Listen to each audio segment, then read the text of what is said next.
is the minors, the breakout stars, early on in day 3 of the draft, the Pirates called, the wild moments, and the prospects you need to know about. A sub-3 ERA in both single and double A. This is Minor League Weekly, your inside look at the future of the game.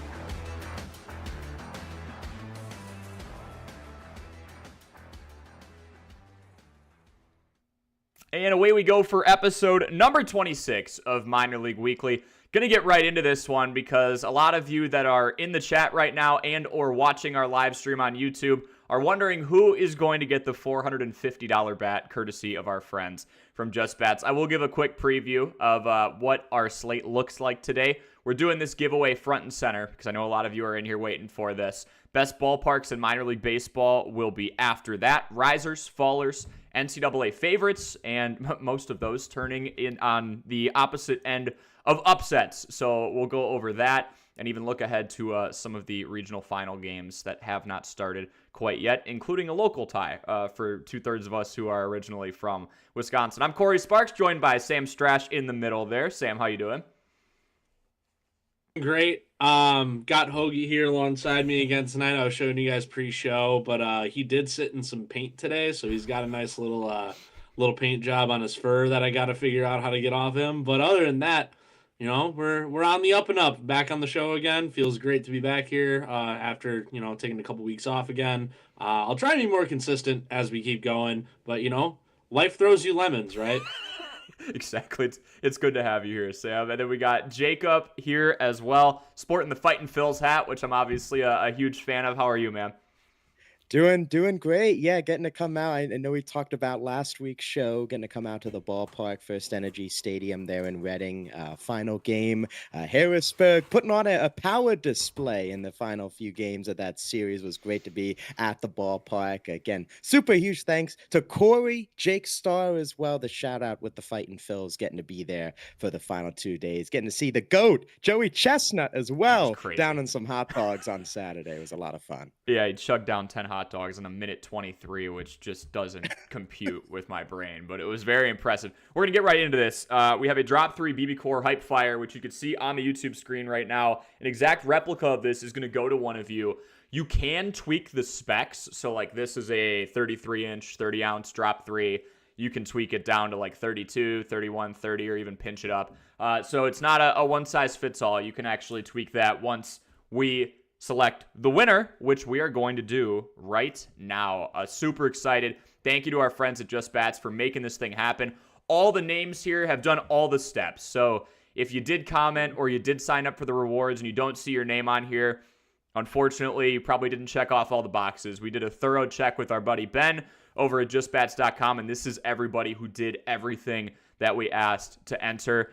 And without further ado, the $450 giveaway Here we go. goes to Carter Doobie. How about it? Carter. That'll play. Congratulations, Carter. That's awesome. So Carter, we'll make sure we get all your information. We likely have most of what we need from you signing up for the rewards. Thanks for doing so. And for those of you who did sign up for those rewards, they've constantly got different deals, not only dropping into their clearance bin online, but this Hype Fire is like top of the line stuff. I've probably told this story 2 or 3 times, but Jacob and I went up to the Just Bats team and said, hey, like let's do some gloves or start off with something, you know, just to kind of build awareness for you guys. And Ben, our contact there, goes, what if we just give away the best bat we have? And so that's what we did. So that's kind of the forward-minded thinking that they have over there. Carter, congrats to you. We will get in contact with you and ship that bat over to you in the next week or 2. Super excited for Congrats, that. Carter. Congrats, Carter. Awesome stuff. All right, well, with that, we can move on to our second topic. Best stadiums in minor league baseball. We've done a couple shorts on this, long-form videos looking at different places that have history, that modern touch, a little bit of both, significant events there. Babe Ruth has played at some of these stadiums. That's how long they've been around. But I want to go around here and in about the middle stages of the 2026 season, just get everybody's impressions for what they think is the best minor league baseball stadium right now. And Sam, we can start with you. Yeah, so growing up, you know, I had this weird like affinity towards skyscrapers and skylines, right? And it always, it makes me feel it's really awesome to see, like, when I'm walking along the shoreline of my hometown in Kenosha, every once in a while you can see the Sears Tower, because it's not the Willis Tower, it's the Sears Tower, the John Hancock Building, Trump Tower, AON Center, and a couple other buildings every once in a while from Chicago sticking out of the Lake Michigan horizon. It's the coolest thing ever. So I'm a sucker for a really good skyline backdrop in a stadium like you think PNC Park. That's the first thing that everyone goes to in terms of skyline backdrop. But Truist Field in Charlotte has got a kick butt skyline backdrop. There's no better backdrop when you're sitting behind home plate looking into center field. There's no better backdrop in minor league baseball than at Truist Field in Charlotte. USA Today had an article of the 10 best minor league stadiums, and Truist was ranked 9th somehow. It's got over 10,000 in capacity if you include the general seat yourself where you'd like hill they have in their outfield. It's one of the larger venues in minor league baseball. There's a nice big old dragon out in left field that shoots smoke and fire after every Charlotte Knights homer. Again, this is the home of the Charlotte Knights, the White Sox AAA affiliate. I should have opened with that. But there's a big dragon that shoots fire out of its face for every time a Charlotte Knight hits a home run. We've seen a lot of those from Braden Montgomery this year so far. They call it the Corona Rooftop Beach in right field. It gives 360-degree views of both the ballpark inside, if you're looking in from right field. You can turn around and you have the cityscape right in front of you. It's one of the coolest spots in minor league baseball. And if you know me, I know my way around a good sandwich, a good taco, a good snack of any kind. They got some pretty good food there. From looking at their website, they have a chicken sandwich that kind of reminds me of like Dave's Hot Chicken almost, where they have, they season or they fry it, dip it in hot oil, and then season the crap out of it. Throw some special sauce, some coleslaw in there, which coleslaw is great. If you don't think so, you just need to grow up a little bit, okay? So they have a chicken sandwich in the style of Dave's Hot Chicken. That looks pretty good on the website. They got something called the Carolina Dog. It's a hot dog with chili cheese and coleslaw. Coleslaw's back on there. Among other luxury dogs, they have one called the Ranchero Dog. I think they had one that's like a street corn style hot dog. A few other different kinds of dogs. And you can get ribs there? You're telling me I can get a full rack of ribs at a baseball game? Come on, man. That sold it for me. That sold it for me. I'm not even a big ribs guy. But knowing that the further south you go, the better barbecue you find. If I'm going to Charlotte, North Carolina, which is basically towing the line between North and South Carolina, I want myself a good rack of barbecue ribs. And if I can find them for pretty cheap at a minor league baseball game with a cheap beer next to it, oh, dude, I'm finding the first plane to Charlotte tomorrow. That's a really good pick. The skyline sticks out right away. I remember we did a long form on the top 10 ballparks in minor league baseball, considering a few different polls back in 2024. I think it was one of the first longer videos we did on this channel, and that was way up there. I'm shocked it was number 9 as well on the list you mentioned. Yeah. Because it is so modern, and I think affordability is really important too. That's why there is such a great appeal to the minor league baseball experience. You could get something there for $8 that you might get for $30 at a major league game, unfortunately, depending on where you go. It's kind of got that nice mix of affordability, 10,000 capacity. That place could be rocking on a Friday or Saturday night, or on any night with how good the Sox upper farm system is right now. And I love the food. The Sox are going to be nasty. Yeah. Yeah, the Sox are going to be nasty in a couple of years. And yes, it's fairly affordable. Again, that's an area of the nation that what I thought about when I was going into this too is obviously affordability. If I'm going to a baseball game, what's the cost of living in that area? And in the Carolinas, especially South Carolina, but in the Carolinas, it's really not all that bad. It really isn't from a grand scale. Yeah, great pick there. Jacob, we'll pivot over to you. I love this one. It's got more of that historic touch to it.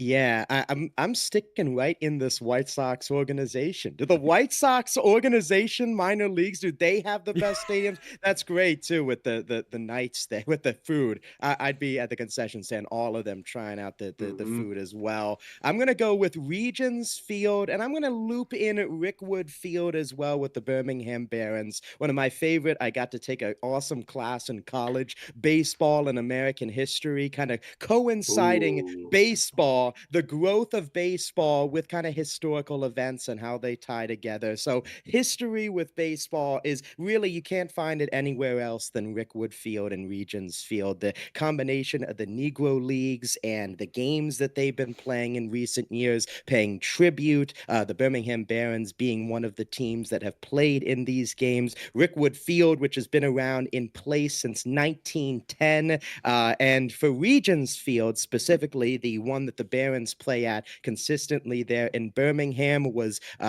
erected in 2013, and it was named one of the best ballparks in its inaugural season, according to baseballparks.com. So it's really a baseball time capsule there in Birmingham for Regions Field and Rickwood Regions Field. That kind of, there's Birmingham etched across the sign. You get that view that Sam was talking about. You have some apartment buildings on the distance. You get that view of downtown Birmingham. So yeah, I'm going with the Birmingham Barons. The White Sox organization, their minor league system, doing it right with their stadiums in Charlotte and in Birmingham, Alabama.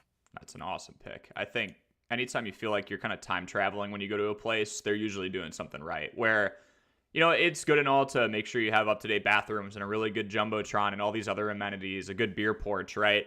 But you don't want to take away from, in the process, what's been accomplished there in the past, or what games have been played there in the past, and what that historical picture looks like. I think Birmingham does that. No offense to the that's the Brewers. Winston-Salem Dash, we'll go there. No offense to them. I'm not going to make the White Sox 3 for 3. There's definitely some bias here, but going to go with First Energy Stadium, where I work right now. I am yet to get sick of this place, and I've showed up there 60-something times now for 24 game days. It's First Energy Stadium, the home of the Reading Fightin' Phils. On that USA Today's 10 best poll, this was number 7. I know number 1 was actually Coca-Cola Park, the home of the Lehigh Valley Iron Pigs, which is a AAA affiliate for the Phillies. Nice spot. Yeah. And that's a fun one too. It's definitely really modern, kind of like melting the two concepts that you guys brought together, where Sam referenced a pretty modern and upkept ballpark, and of course Jacob mentioned a park that's pretty old, multiple parks that are pretty old and have a lot of history to them.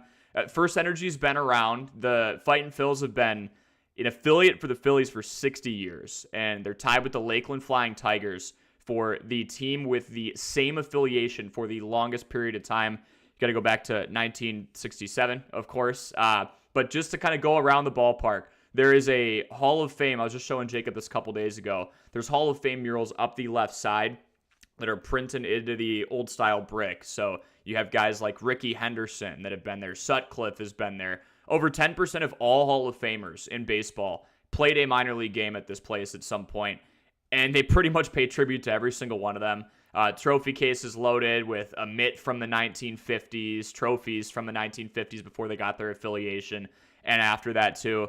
And then in center, it's an older place, but they just built an event center, the Redner's Event Center 3 years ago, and a clip went viral on MLB's social media pages. You could just have your prom there, and then your backdrop is a AA baseball game. My prom was like by the lake. It was really cool. I thought the place was upkept nice. The vibes were good. But if you put my prom or one of my school dances near a baseball game, I'm probably not dancing, 1. And 2, I'm as happy as can possibly be, right? You can go out on the veranda, watch a game whenever you want, or you can go back in and have a ton of fun too. And center field, where the yellow tape is usually 8 to 10 feet off the ground, it goes up to about 25, 30 feet off the ground. So we've seen already this year some 415-foot doubles that just end up skidding right off the brick. I just think that's super unique. So obviously very biased in my my take here, but really have fallen in love with this place in Reading. Yeah, I, I'm sticking right in this White Sox organization. Do the White Sox organization, minor league system, doing it right with their stadiums in Charlotte and in Birmingham. So yeah, I'm going with the Birmingham Barons. This the White Sox organization, their minor league system, doing it right with their stadiums in Charlotte and in Birmingham. So Absolutely very biased in my my take here, but really have fallen in love with this place in Reading. Yeah, if my high school prom was at a baseball stadium, I'd probably lose my date for the night. Yeah, yep. Like, sorry, I'm watching this closer, man. I'm throwing I'm 99. not paying attention to you whatsoever, Macy or Lacey or whatever your name is. I'm watching Ryan Braun hit a tater real quick, all right? It's a good pick. Yeah. I think anytime you've got that backdrop there and you can go out and enjoy a baseball game and then go back in, although a lot of those kids were not going back in. It was pretty funny to see, like, I'm pretty sure like 50 dudes lost their dates that night. So that was funny. But yeah, those are going to be your... You go tarps off at all? No. They go tarps off at that prom? We haven't had... We didn't have that for prom. We've had little sections like start to do it, but I haven't seen a full section going on it yet. It's going to make its way over here at some point, I'm sure. It's been all 6-7 this week. We had 2 education days, so the kids were baby shark, 6-7, all that good stuff. Dude. My younger brother just had to pitch through one of those for the Kenosha Kingfish out in Royal Oak, Michigan. I was looking forward to like maybe trying to, get access to my parents' Flow baseball subscription so I could watch his start. And I was like, dude, what time are you on tonight? Like, aren't you supposed he texted me like 4 PM. I'm like, aren't you supposed to be like hot and ready right now? He's like, no, I pitched through 11 a.m. 6-7 Riz Party kids special game today. And I was like, dude, there's no way. But he went strong. He went 5 innings. Like, I want to say he had 5 strikeouts, Nice. a couple runs. Not bad. There we go. Not bad for Northwoods. There we go. So. Washburn, right? Yeah, Washburn. Nice. Didn't have the strongest end of the season for him, but good first outing with the Kingfish. Good stuff. Yeah, Sam and I both worked in summer ball for that team over in Kenosha. They just started their season this last week, so best of luck to them. They've got a couple of UW Milwaukee ties too. I know one of their relievers was used in yesterday's game against Auburn. So yeah, hopefully. Yep, we'll get to that soon too. I'm excited to see what happens. That game's getting going in about 40 minutes. UWM and Auburn. All right, those are your stadiums to look at least in our opinion. I saw we got a drop from John. Saying the Reno Aces have a really cool stadium too. They're right down the street from the National Bowling Museum. That anytime you have something within walking distance is great. Well, museum. There's technically a museum in there too, I think. But no, the National Bowling Stadium. It's a huge 120 lane house or something like that in Reno. Oh my and God. Reno usually hosts the USBC Open Championships, which is like a 4-month long fiasco of you and your squad pick a weekend to go out there and you bowl singles event, doubles event, team event. And the tournament goes for the whole summer, right? It starts in March and ends in July. So everyone's going out there. If you bowl in a league, you're able to bowl in a national tournament. So. That is so cool. But yeah, it typically happens in Reno. But in the past, it's happened they built a convention center for the event in Baton Rouge, Louisiana for last year. Got a lot of buddies of mine saying they hated it there. A lot of lane breakdowns and what have you. But that is to be expected from a very quickly built convention center that will never be used for bowling again.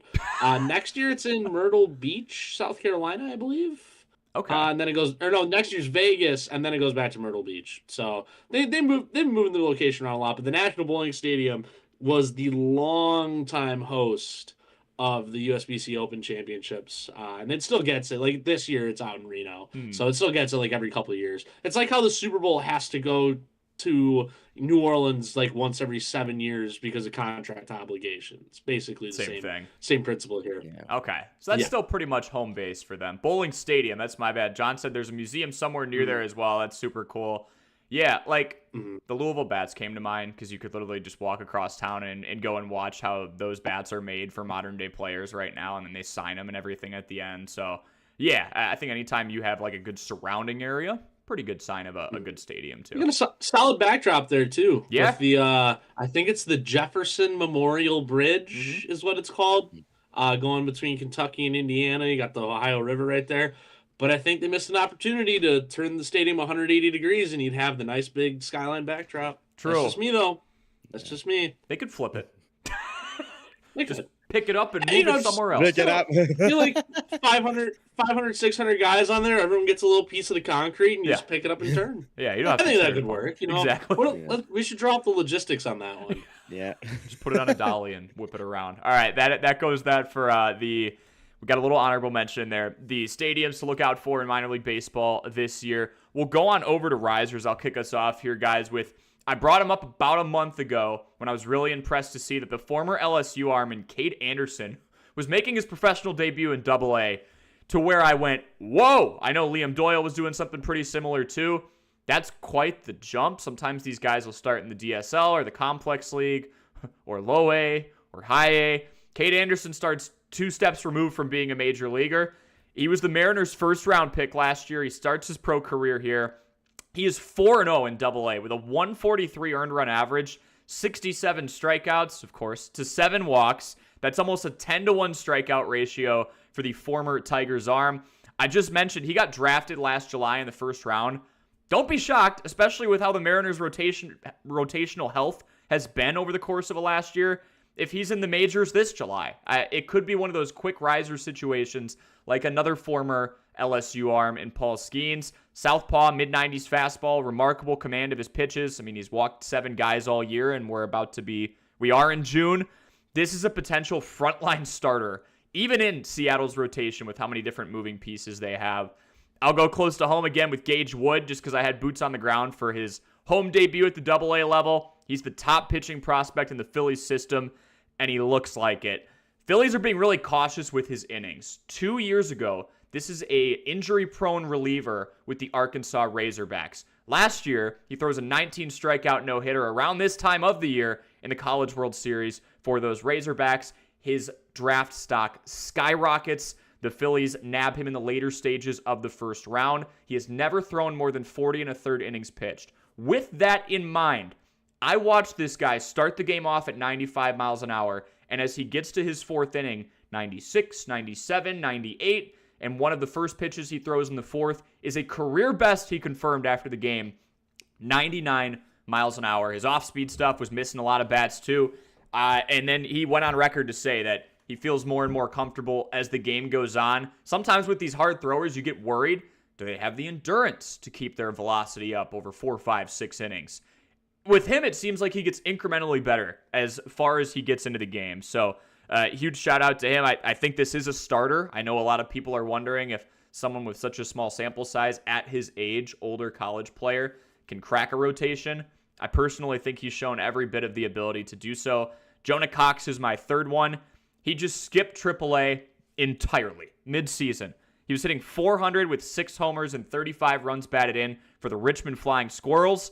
Had 27 stolen bags, was on pace for 75, had 58 of them last year, but he went from being someone who's pretty fast on the base pads to being an absolute on-base machine, and it did help that the Giants are not playing great baseball right now, so they were looking for a bit of a spark to galvanize that group, and Jonah Cox rises up. He, of course, pinch hits, gets a hit in his first at-bat, and then scores a run in the process. So those are those 3 kind of whipping through the first 3 risers for this one.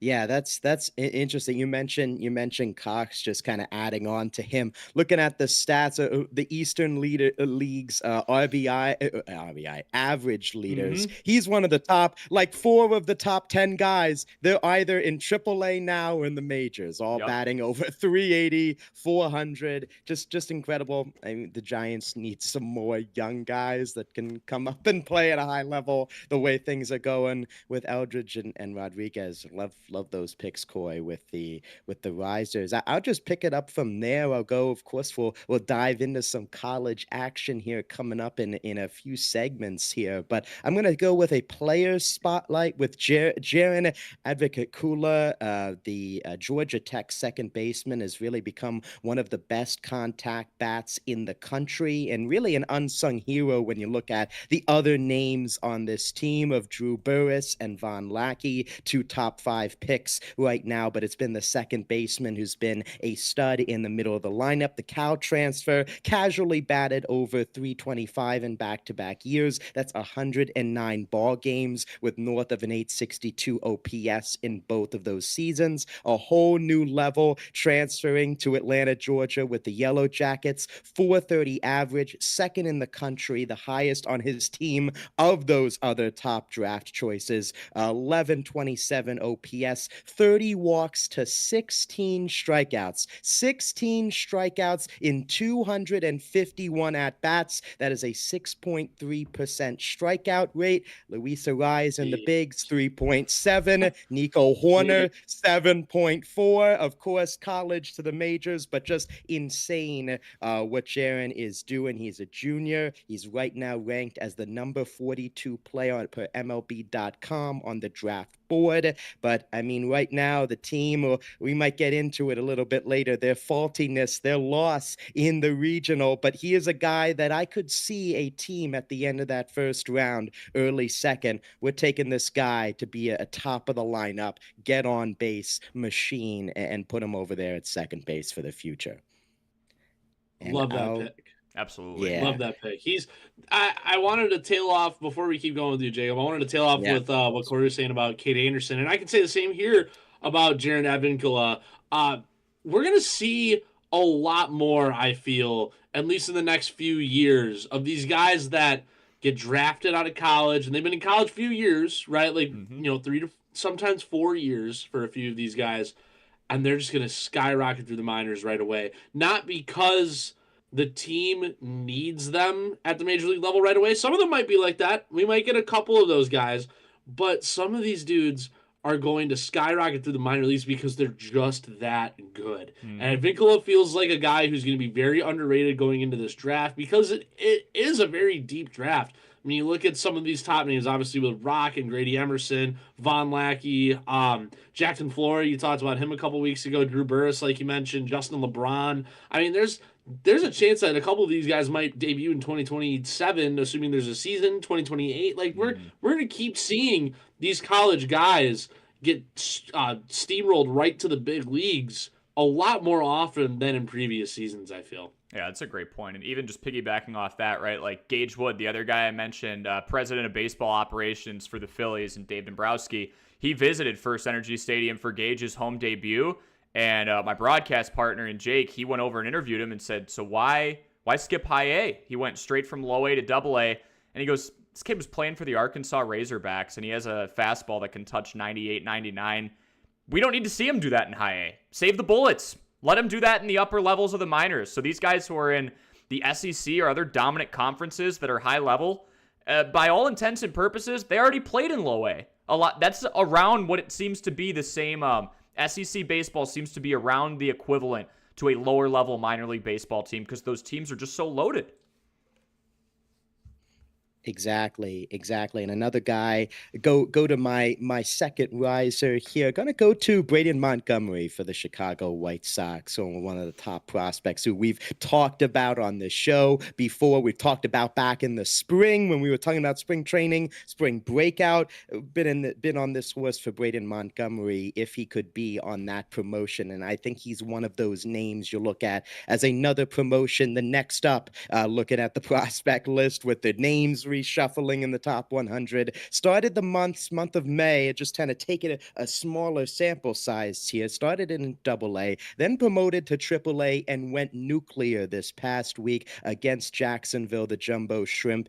8 hits in the final 4 games on a 4-game hitting streak, a home run, 4 RBIs, finished the month of May batting .287. I'm just looking at the White Sox. Of course, Murakami going out for 4 to 6 weeks. We hope he gets back very quickly, and they've really been able to hold the ship with Colson, Montgomery, with the guys in that lineup, with Nishida, who they brought in as well in that outfield. But Montgomery feels like a guy, if there's another injury to that outfield, if there's some struggles from Tristan Peters, who has been balling out, 289 average so far, you're looking at an outfield for the future, I think, for the White Sox. Sam Antonacci, who started the season really well, Braden Montgomery in that center to right field, and Ruku Nishida in right field. In center field, his defense has been fantastic. So Montgomery, for me, another riser, and just another riser. The Dodgers must be stopped, guys. 3 out of the 4 full season squads are dominating in first place in their respective divisions. Their top prospects are balling out. Josue DePaula's number 8 in the latest rankings.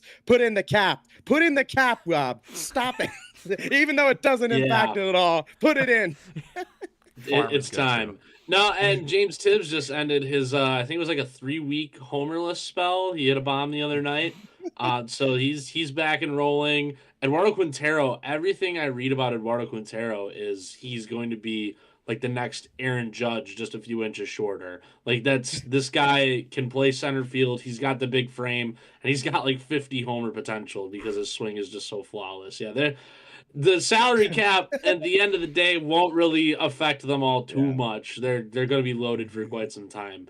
We'll go into mine. My risers are all minor league players. No college on my end. Starting off, homer pick here, Andrew Fisher. Yeah. Look, we talked about the college guys that are just going to shoot through the ranks, not because they need him at the big league level, but this is a different case because the Brewers could use a third baseman. And I'm not saying call Fisher up now. That's not what I'm saying. But what I am getting at is that September, if he's still on pace to hit like 45 homers like he is right now, September. Yeah. If he starts to fall off the beaten path, if you promote him to Double-A and he falls off a little bit, that's fine. 2027, early to mid 2027. If he has a strong spring, I'd be comfortable giving him the opening day start. He's already 22, 23 years old. I'd be fine with that. But Andrew Fisher, 10 home runs in May alone. 15 already on the year. He is off to a torrid start.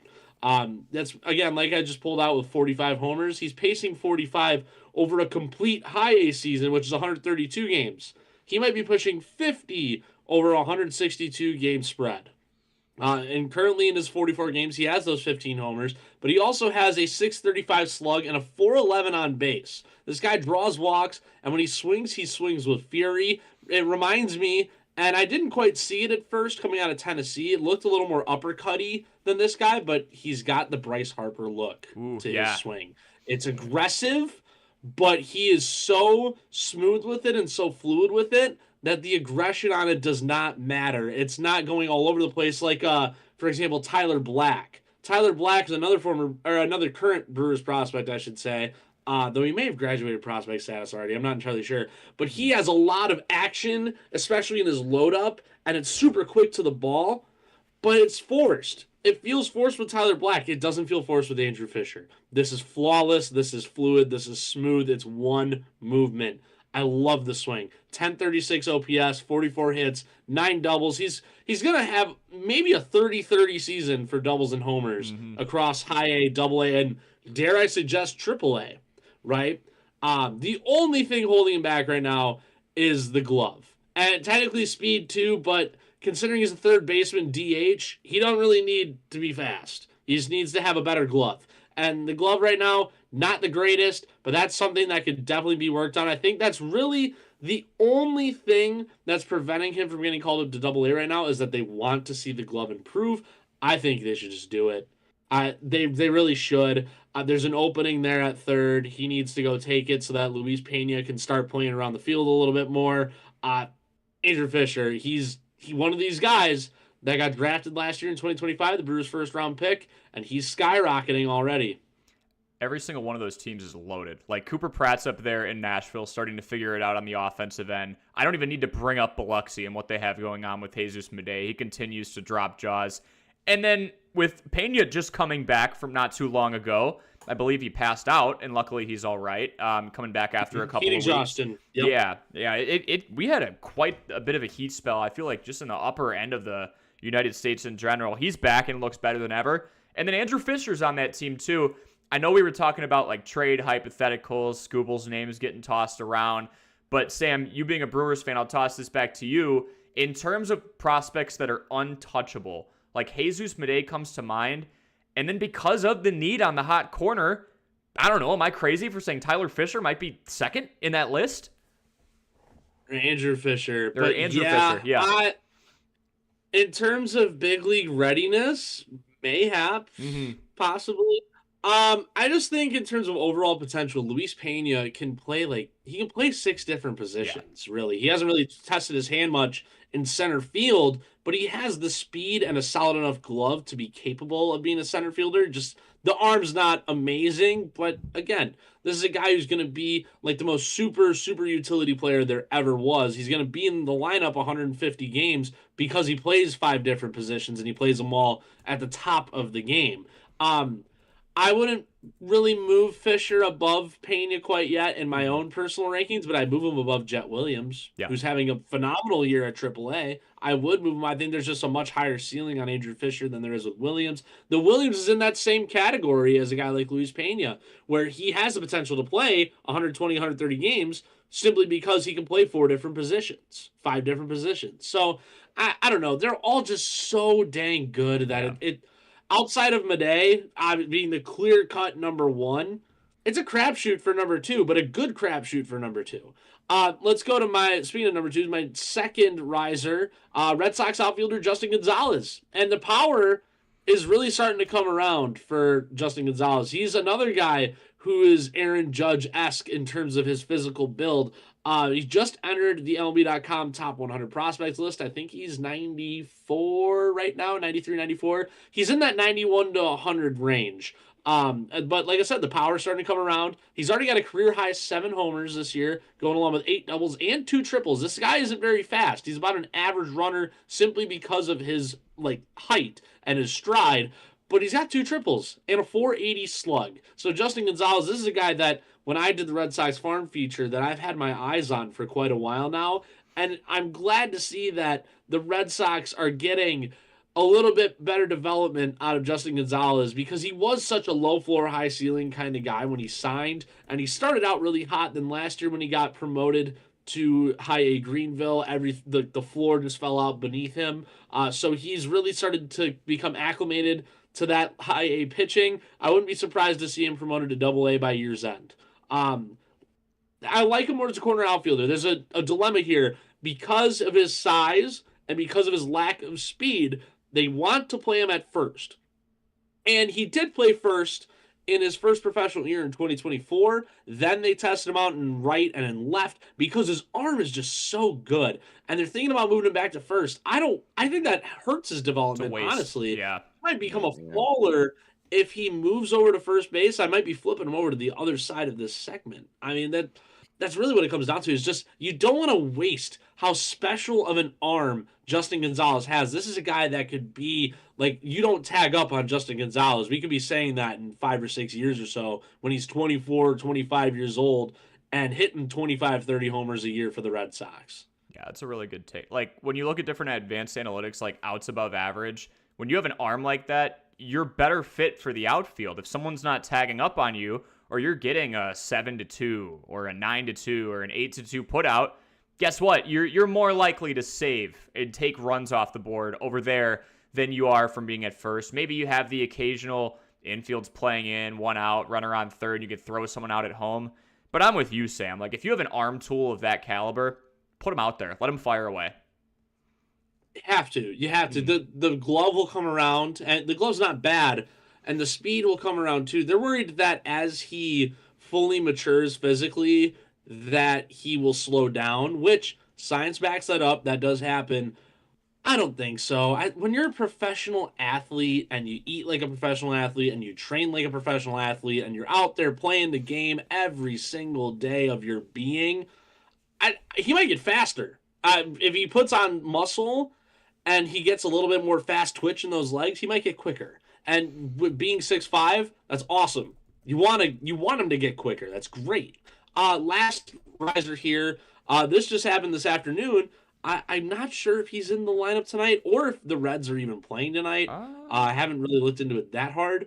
But Edwin Arroyo, shortstop, just got promoted, one of the top prospects in the Reds system. And this is beyond well-deserved, in my opinion. In 53 games at AAA Louisville, his slash line here, 323, 383, 562. For a guy who's not known to hit for power or hit for extra bases, 562 slug. That's insane, especially for a shortstop.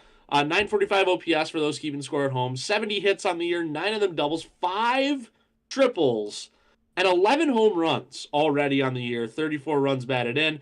His strikeout numbers have crept back up a little bit, especially the strikeout rates. He's looking a little more like his 2024-23 self compared to last year where the strikeouts he had below 100 strikeouts in 120 some odd games.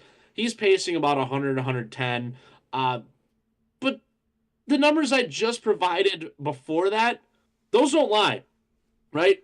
I think those cancel out the strikeout numbers creeping back up. He's going to provide a ton of offense for this Reds team that's currently sitting in last place. They're 32-30 and somehow in last place in the NL Central. Who would have thought that was going to happen on June 1st?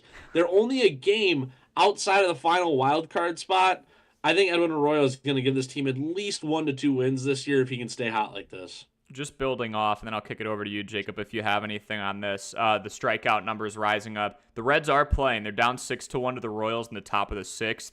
Arroyo is debuting at second over in that 8th spot, but 0 for 2 with 2 Ks. So hopefully he can get in the hits compartment, but you're kind of seeing that, especially up against Major League pitching right away, rear its ugly head.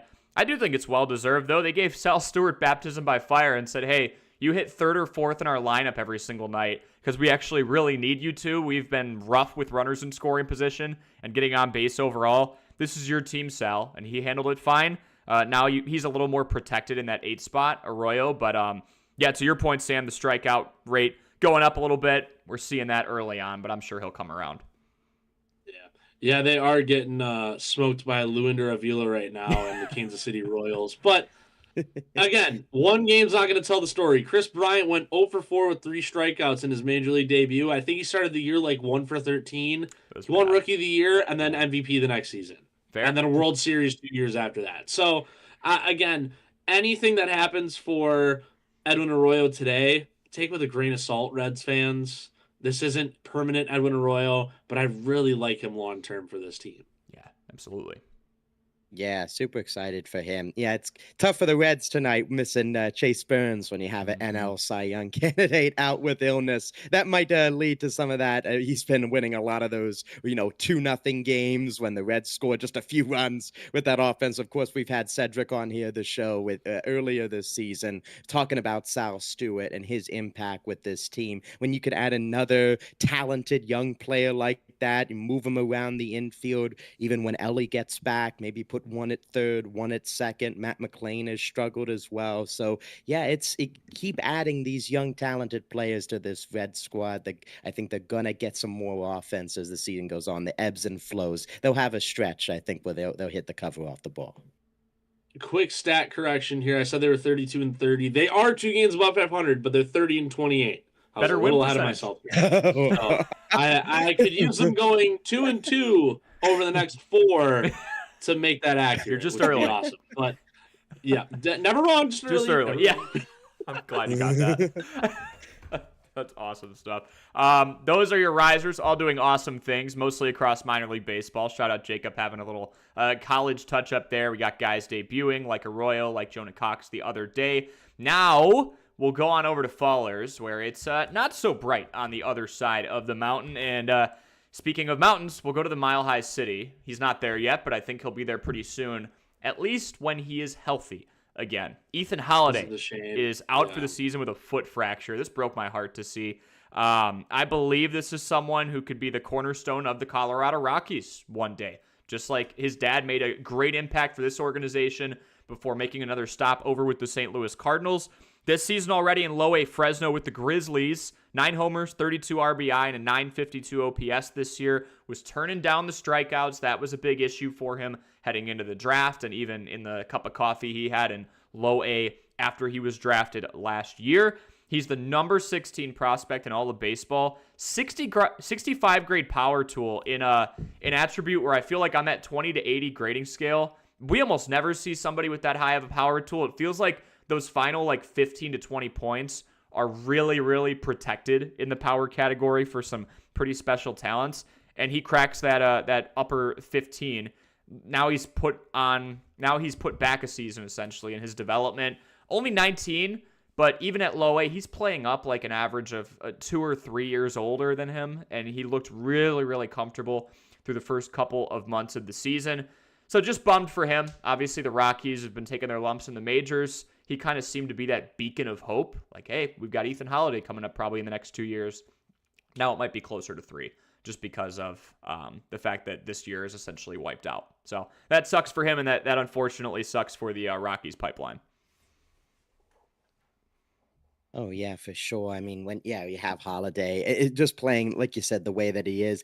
Heard, of course, what Jackson has said about his kind of talent, and of course, there's still the conversation about him, Charlie Congdon. They have a few guys. Those are really the main two guys for that Rockies system that a lot hinges on. So hoping for the best for Ethan moving forward. My father gonna go back to college. We'll get to some more in-depth analysis here coming up in our final segment, but just wanted to touch on one of these kind of upsets and teams in particular. I'm talking about Southern Miss baseball, the Golden Eagles. Of course, UCLA. We'll talk a little bit about them, I'm sure, coming up here in our final segment. The easy target, the number one team going down in the regional. But can we take a look at the number 9 seed Southern Miss, who hosted the Hattiesburg Regional? They've had 6 straight years dating back to COVID of at least 40 wins. Of course, out of the Sun Belt, I'll definitely mention that in terms of the conference play that they have, but they're getting a good non-conference schedule and games year in and year out against tournament teams. UC Santa Barbara, Troy in conference, Oregon State, Bama, who they played this season. So they should be getting ready for these types of moments, these types of regionals, these big games against these other power programs. The second straight year they have been the top seed in their regional. They were 16 last year in 2025. Now it's number 9 this year. You throw out 2023, they lost to Tennessee, who ended up being the national champion.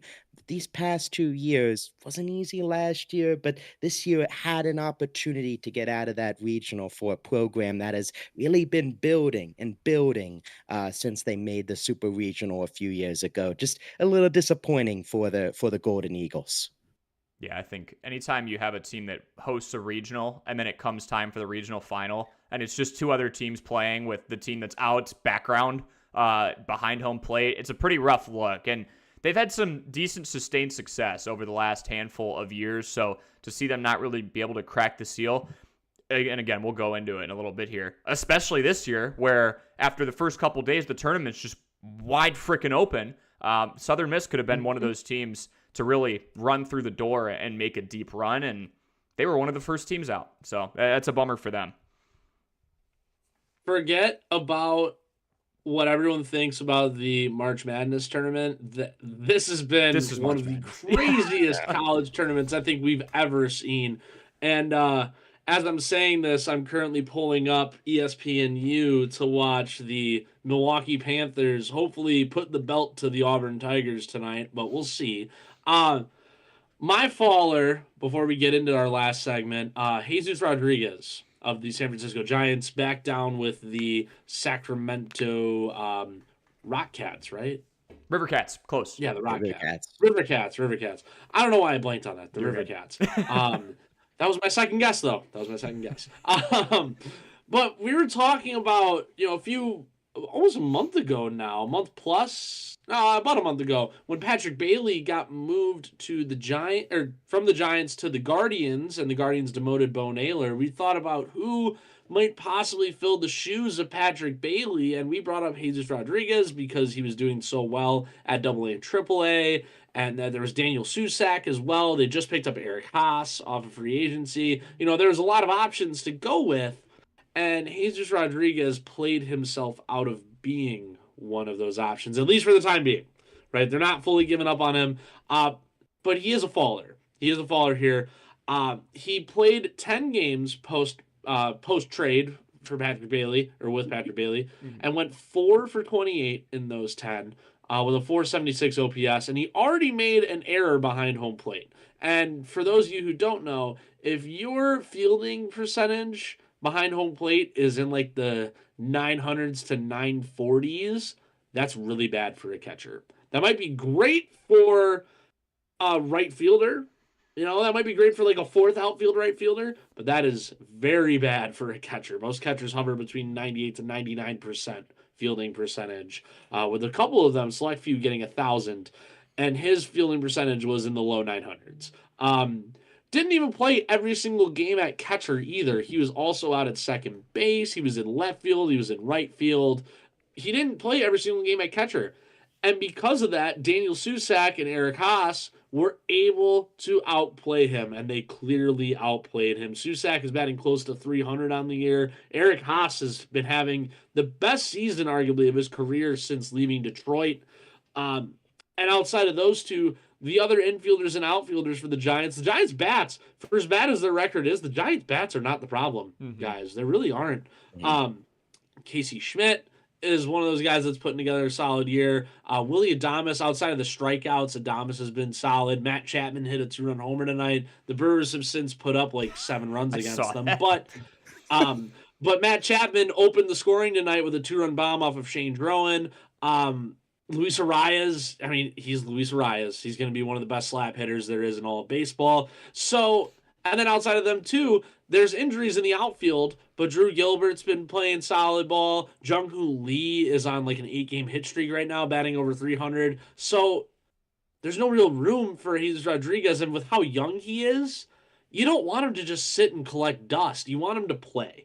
And so though he is a faller here, both literally and in the figurative sense, it's a good move. We should assume this is a good move for Jesus Rodriguez because he's going to get normal playing time with Sacramento while he tries to earn that spot back away from guys like Eric Haas and Daniel Susac, among others. And that's a good thing to do for a couple of reasons, right? Like, it sounds like they're still trying to figure out where his permanent home is going to be. If they're sliding him out at second, they're having him go. We've seen that before with catchers, right? Like, Bryce Harper came up as a catcher, ended up being an outfielder over to first. So Kyle Schwarber. There's that. Kyle Schwarber, another one, right? But the other thing, if he's already got an error at the catcher position, he's not even an everyday guy, he's not going to be able to polish that if he's playing 2 major league games a week. He might be able to polish that if he's an everyday starter at the AAA level. So I like the move, too. I think the Giants have had a really rough go at it. The Vitello experiment is not off to a very good start. The first week was a disaster. They weren't able to score at all. Bats have started to come around, and now the pitching's going down. Injury bug is kicking them in the rear end, too. But I do think Susac was a Rule 5 guy, too, so it's good to see him showing up. I think it's the right move to get somebody like this who's still really young, the reps that he needs, for sure. Yeah, and I think just a quick mention, I know we talked about, I think it was last week's show a few weeks ago with Carson Williams with the Rays. I think it's like a similar situation here, and maybe, again, different positions, of course, the fielding and all that. But again, in terms of getting reps, getting playing time, Williams in a different situation with the Rays, with one of the best teams in baseball, but getting that similar, okay, get you back down to AAA, get those consistent reps, and then the call up when we need you, and when you get those reps and get that consistent playing time in AAA. Absolutely. Let's go on over to our final segment, which honestly could be the headline of this entire thing outside the $450 bat that we gave away. I had some fun segments in here today, like the best stadiums and different risers. Faller's not as fun, but it's important to kind of track where these guys are going and when these moves and transactions are made. The NCAA College World Series it's taken quite the turn. I mean, everybody's of all time. Everybody's out. I'm sitting back and enjoying every moment of this. I think you just root for chaos now because there's a lot of people who have like their blue blood baseball program that they root for. Or in Wisconsin's case, we have one Division I baseball program and they are still in it right now. You just root for chaos in general, and that's what's happened. We'll start with tourney favorites, and then we can go over those upsets.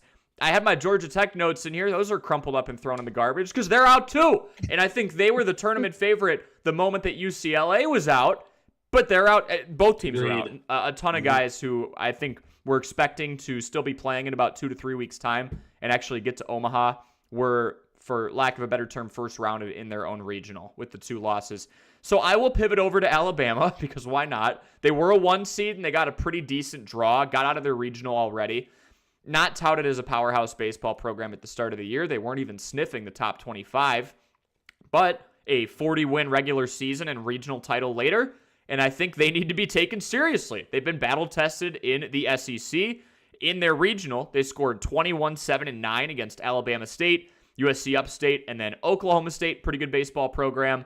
Offense is alive and well, and I think the key here is it's more than just Justin LeBron, who had a rough middle stretch of the season. He seemed to be the consensus number 2 draft pick behind Rock Chalowski, even challenging him for number 1 early on in the season when those guys were getting in a home run battle. He might be more in that 10 to 15 range right now. There is still time, especially for Alabama. But I don't know. I want to say I don't believe they win it all, but clearly anything's possible now because Auburn and UW-Milwaukee, which I absolutely love, are going to go to battle in a couple of minutes here. Auburn maybe could be another team. They've had a fire lit under them after UW-Milwaukee put their backs against the wall, and now they're a game away from getting out of their regional.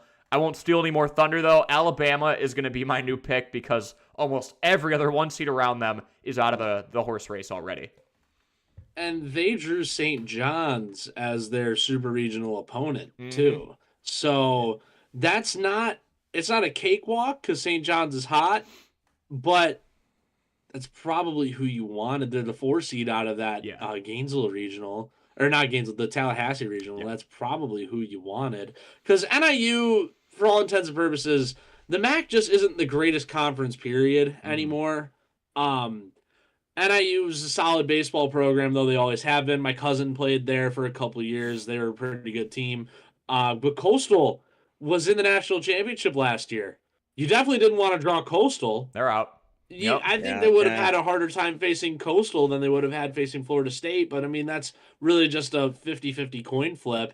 And then outside of that, no Georgia Tech means that you get the winner of Kansas and Oklahoma. So Bama's got a pretty solid draw to get to the Final Four, for lack of a better term, than just the 8. Yeah, I like their route. They're not exactly having to run through the gauntlet.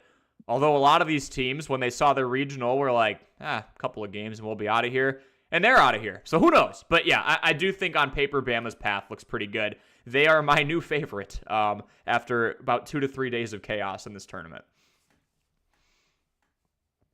Yeah, I think for me, again, you look at the chaos, and of course, UCLA, Georgia Tech going down.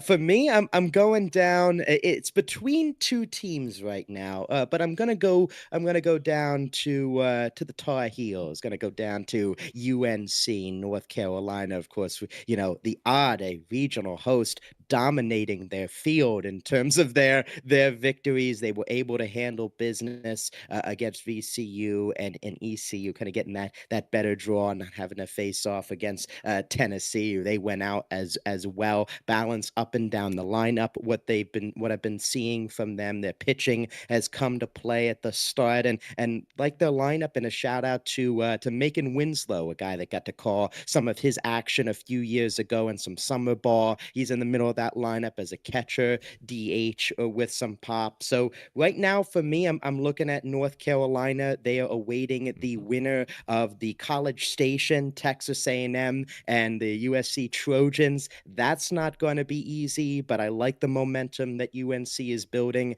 as that number 5 seed moving forward, and will host that super regional in Chapel Hill. Will get the fans behind them. So right now, it's between them and Georgia. I think for me, that's where I'm leaning. Georgia, another team, the pitching like them as well, but I'm going to go with North Carolina. The Tar Heels is kind of my favorite looking forward right now.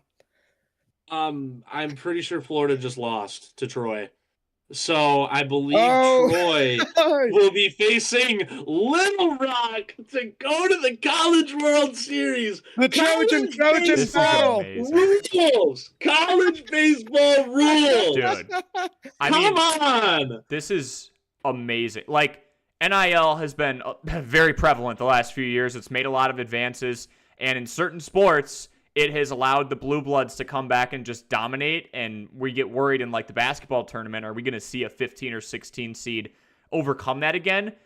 The beauty of baseball is it's a sport where Mike Trout and Shohei Ohtani were on the same roster, and that team couldn't even get to the playoffs consistently, talking about the Angels. In college baseball, you need a well-rounded lineup. You need your 5th best player through your 15th best player to be really, really good and really, really consistent.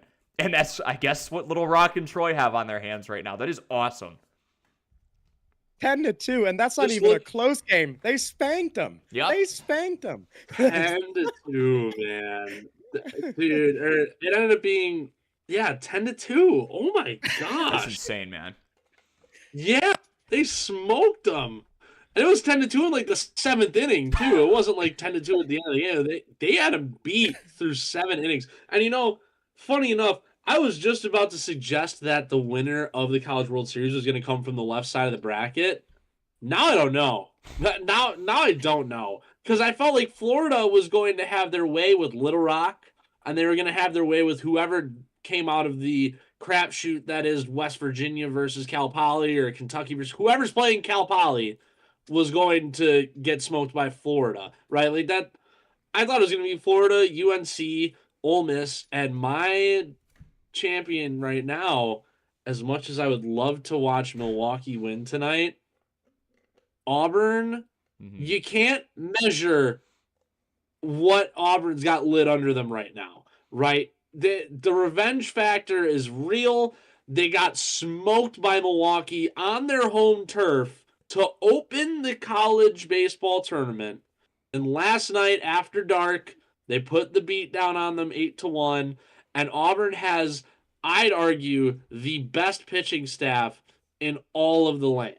Right? They're one of the best staffs in all the country. They're top 5 in a lot of different pitching categories. And their main 3 batters in the middle of the order, the heart of the order, Chase Fralick, Bub Terrell, and Ethan Bingaman, are just gross. They're just straight up gross at the plate. And going up against a Horizon League team that's, I don't like saying they're playing on house money because they may never get to this spot again. This is the best Milwaukee Panthers season we've ever seen, and they have a losing record still. This is the best season they've ever had in program history in terms of postseason length. Like this, they haven't played June baseball since 1999. Yeah. Like that, or they haven't won. They haven't won a postseason game since 1999. They haven't played June baseball since 2010.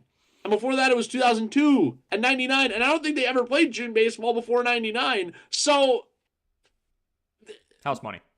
Yeah. Auburn cannot lose this game. If Auburn loses this game, imagine the transfer portal after this game. Come on. If you lose twice to a Horizon League team on your home turf, that's what makes me think this Auburn team is just going to start steamrolling. Yeah. Because they're not going to let a team like Milwaukee, or next round they have Ole Miss, who's an SEC rival. They're especially not going to let an SEC rival beat them down. Right? And they're one of the top seeds in the country. Odds are that Super Regional is going to be played right back at Auburn again. And then after that, you have UNC or Texas A&M or at USC. It's one of those 3 teams. I think Auburn, if they get hot, remember, at the end of the year, at the end of the day, when it comes down to who's going to be the champion at the end of the year, it's the healthiest and the hottest. Mm-hmm. And Auburn's got both of those if they win this game tonight, especially if they win in like forcible fashion. I think they steamroll. Yeah. Because it is such a crapshoot. And they are, other than Georgia, the highest remaining seed. I think that Auburn could definitely make a run if they win tonight. That being said, go Panthers. I want chaos ball. College baseball is awesome, and I want the Panthers to go in there and put up another 10 spot in the second inning again, man. I need to see it. It's going to just fuel me for days.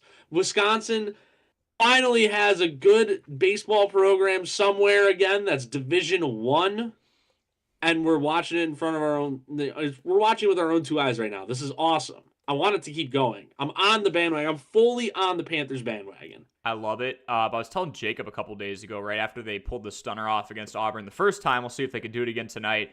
Charlie Condon and Grant Ross, they're 2 JUCO guys out of Madison College. I had to pull it up, but I was like, I called their games a couple of years ago, and they were playing for a really good JUCO program. They've got a great thing going on there. They're playing for national championship JUCO, weren't they? Yeah, I know they at least went to Enid. Did they win it all? I don't think they won it all, but I think they went to Enid. Yeah, they're there consistently. Their coach has been there for like 2+ decades, so they're a mainstay there. So it's a really good JUCO program. But they got asked, like, what's your identity? And Grant Ross got the interview after their win against UCF, and he's like, we're just gritty, dude. Like, we're a lot like the professional baseball team in the state and the Milwaukee Brewers, where we might not have the craziest names in the world, but we're going to nag you. We're going to find a way to beat you. We're going to irritate you, and we're going to have more than you do at the end of this game. Good news for Milwaukee. Ranked teams are 0-3 today. That is unbelievable. And West Virginia is number 16 in the country. They're knotted up at 5 apiece against Kentucky in the 9th. So ranked teams very well might be 0-4 before the conclusion of this Auburn-Milwaukee regional final. I hope it ends up being over 5. I love chaos. Yeah. Auburn's got Virginia Tech transfer Jake Marciano on the mound again tonight. He gave up, I want to say, 6 runs in that beatdown against Milwaukee. Mm-hmm. He's back on the mound, 102 strikeouts this year in 82 innings, 3.27 ERA in 16 starts, 105 WHIP. So they've got one of their best going right now. Yeah. So it's going to be a tough road for Milwaukee, but they put up a bunch of runs on this guy the other night. They could definitely do it again. I'm just looking at the betting odds, and Auburn is minus 1450. First off, if you bet that, I will put the helpline in the comments. That is, don't do that. Yeah, correct. Correct. Don't do that. You're gonna turn $100 into you're gonna turn 100 into 101, dude. Like, what are we doing? Milwaukee's plus 750. So if you want to jump on the Believe train, go on over to ESPNU and watch it in full. Stadium's packed. Yeah, I can imagine, Stadium man. is packed. You know they're gonna show out. They don't want it to happen again. So yeah, I'll be locked on that one for sure. I guess I just want to pass this around really quick in general. Oh wait, Jacob, did we get yours already? Yeah, I talked about UNC. I Yeah. guess another dark horse that I just had written down, the Oregon Ducks, Yep. still standing out of the Big Ten. UCLA's down. We'll see how USC fares. They're starting here in a few minutes as well. But after that conference debacle against the Bruins, where the hit by pitch walk off, they were 1 out away from the conference champs. Really loved how strong they were in the regional so far. Will Sanford and Mike Gottstola, the two arms, 12 innings, 22 Ks, 1 run allowed in their final 2 games of the regional against Washington State and Oregon State. Just dominance from the pitching staff. Looking to see how they play moving forward as a dark horse 11 seed from Oregon. Last couple Marciano starts with a for the Panthers. strikeout looking to begin the game. There we go. I'm Jeez. live speaking the game. Live, I love it. I do enjoy it, Oregon, but they got such a rough super regional in Texas, and the other 2 teams across from them aren't that easy either. But whoever makes it out of that, you make a very good case for winning it all. Yeah. So if Oregon sneaks out, they can take it to anybody. I 100% agree. I guess my last question for you guys, because I'm about to be locked in on this Panthers-Tigers game too for the next about 2.5 hours. Maybe it'll go like 18 innings in an instant classic. Who knows, right? Out of all the upsets that we've seen so far, what team does it hurt the most? In my opinion, it's actually Georgia Tech, because I think they were more well-rounded than UCLA. UCLA was shot out of a cannon, but proved to be vulnerable towards the end of the season. Squeaked out of the Big Ten tournament as Big Ten champs, as you just alluded to with their face-off against Oregon, right? But Georgia Tech's got 2 potential top 5, top 10 picks. I think, especially considering they knew that the path was theirs once UCLA was out, I think Georgia Tech, in my opinion, is the team that got upset that is hurting the worst right now. I would agree with that. I would agree with that. And because Cal Poly is actually a pretty solid program year in, year out. They've had some pros come through there. I want to say, no, Kesson Hero was UC Irvine, but they've had a couple pros come out of that program at Cal Poly. But St. Mary's no slouch either. Don't let the record fool you. They were definitely not a slouch. Virginia Tech was arguably the worst team in that corner. But so UCLA didn't have the easiest draw. They would have been much better off being where West Virginia was. But yeah, Georgia Tech, definitely feeling the worst right now. Definitely feeling the worst. Yeah, I'll throw another name in there. I know we just kind of touched on them, but the Florida Gators with their draw, with Ryder, with Troy, who again coming out with the dominant victory, just domination from a Miami, power program. yeah. We have Miami in there as well. We talked about on the show, Cory. I think you brought it up a few weeks ago when we were looking ahead at conference tournaments about teams that are like sneaking in the grass in a way, that kind of sleeping giants. Well, they stayed sleeping, and now they're sleeping the rest of the off season. It's like just waiting for that slight switch to flip for this team that was hosting there in Gainesville, and it never happened. And even Ryder played some good baseball there in that little regional, even though they didn't come out of it. Troy, put the hammer down, but they didn't show out, I think, the way people thought in that regional as well.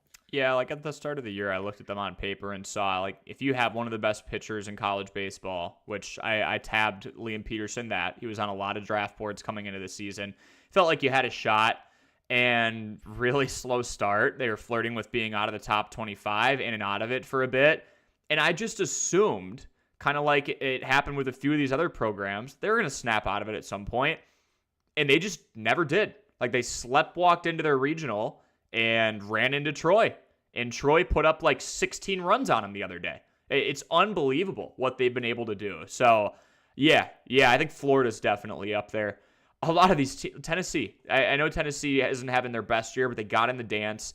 It's one of those teams, even if they don't have the highest seed in the tournament, you kind of just assume they're going to do decently well because they've got a veteran. I know they don't have Vitello anymore, but they've got some veteran coaches on that staff. They have players who know what it's like to go deep, strong alumnus base, good habits that have been built there for decades, and they're out.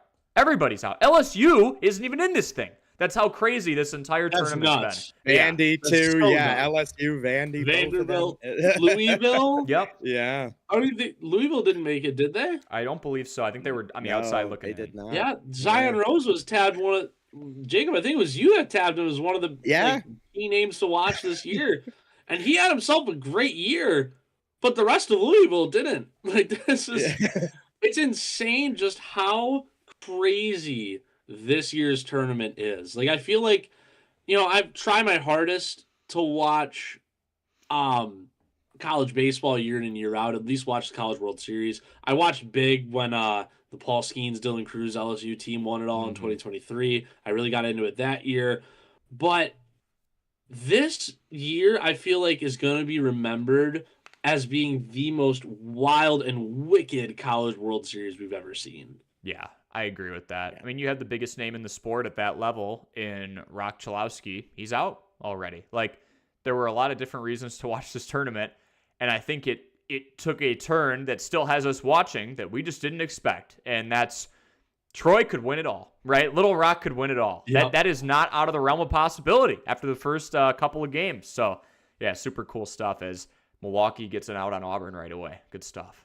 Grounder. Yep. We're bottom of the first, no score. 3 pitches, 1 out on Mason McCrane. But they've got Fralick, Bingaman, and Terrell batting 3, 5, and 7 in this order with Chase Bellew, Bellew, spread out in there. A couple other guys in there as well. The McCrane brothers. This Auburn team is very deep. They're like I said, one of the best pitching staffs in all the land. Like this, if Milwaukee can make it out of this, oh my goodness. This Milwaukee team there's something about this Milwaukee team that I just can't put my finger on, but they're special. Yeah, it would be it'd be quite the run. I'll be rooting for him here just for chaos and the in-state bias too. I guess I still have an apartment there, but right around campus, so that would be awesome. Yeah, we'll be tracking that. We'll have plenty of college baseball on the other end of the break. Congrats to our $450 bat winner. We will be reaching out to you as soon as this episode is done. Get all your information. Get that shipped out to you. Thank you all so much for joining myself, Sam, and Jacob. This has been episode number 26 of Minor League Weekly. We will catch you for 27 a week from now. Congrats, Carter, on the bat. Congrats, Carter. Yes, sir. Every story starts somewhere, and in baseball, that somewhere is the minors. The breakout stars. Early on in day 3 of the draft, the Pirates called. The wild moments, and the prospects you need to know about. A sub-3 ERA in both single and double A. This is Minor League Weekly, your inside look at the future of the game.